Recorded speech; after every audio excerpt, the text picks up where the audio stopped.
올해 들어 3월이 되도록 국회 파행은 계속 이어지고 있습니다. 여야 3당 원내대표와 국회의장, 여야 대표가 잇따라 만나 국회 정상화 방안을 논의하고 있는데요. 진통을 겪고 있습니다. 국회 취재기자 연결합니다. 우철희 기자. 네, 국회입니다. 네, 이 여야 지도부가 국회 정상화 논의를 시작했는데 지금 상당한 진통이 이어지고 있는 것으로 전해지고 있습니다. 현재 상황 전해주시죠. 네, 오늘 여야 3당 원내대표 회동이 조금 전인 오전 10시가 넘어서 시작이 됐지만 이렇다 할 성과가 없이 끝났습니다. 더불어민주당 홍영표, 자유한국당 나경원, 바른미래당 김관영 이렇게 여야 3당 원내대표들은 올해 들어 계속된 국회 마비를 풀 접점을 찾기 위해서 논의를 진행했는데요. 이견을 좁히지는 못했습니다. 목포 부동산 투기 의혹이 제기된 손혜원 의원에 대한 국정조사 여부가 관건이었는데 여야가 한치의 양보 없는 대립각을 세워왔습니다. 국정조사 대신 상임위원회 차원에서 청문회를 진행하는 중재안이 나왔지만 타협점을 찾지 못한 겁니다. 이와 함께 잠시 뒤 정오에는 국회의장과 여야 5당 대표 모임인 초월회가 열리는데 한국당 황교안 대표가 취임 후 처음으로 참석을 합니다. 이 자리에서도 국회 정상화를 어떻게 할 것인지에 대한 의장과 여야 대표 사이의 의견 교환이 줄을 이을 예정입니다. 사립유치원의 집단 개학 연기를 둘러싸고 국회도 지금 시끄럽다고요? 네, 그렇습니다. 애꿎은 아이들이나 학부모의 피해가 없도록 여야 모두 사태를 해결해야 한다고 목소리를 높이고는 있지만 책임 소재는 다른 곳에서 찾고 있습니다.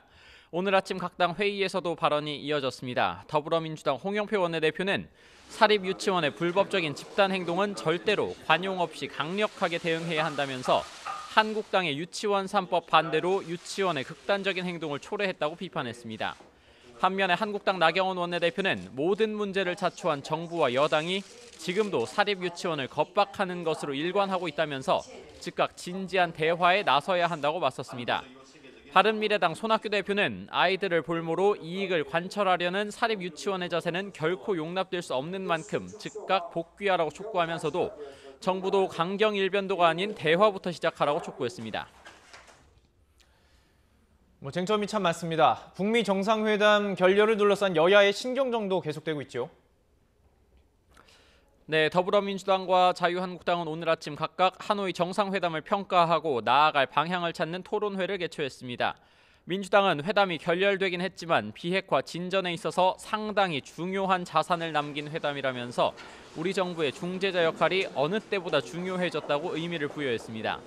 이해찬 대표는 회담 결렬이 아니라 북미 사이의 대화가 더 필요하고 잠시 중단된 것으로 봐야 한다며 문재인 대통령의 중재자 역할이 매우 중요해졌다고 짚었습니다. 하지만 한국당은 특히 도널드 트럼프 대통령이 언급한 영변 이외의 추가 핵시설을 두고 우리 정부의 무능력이 여실히 드러났다고 비판했습니다. 황교안 대표는 남북 경제협력에만 정신을 쏟다가 북한의 추가 핵시설과 미국의 입장 변화 모두 감지하지 못했고 한미 연합훈련까지 중단해 최악의 무장 해제를 불러왔다고 비판했습니다. 지금까지 국회에서 YTN 우철입니다.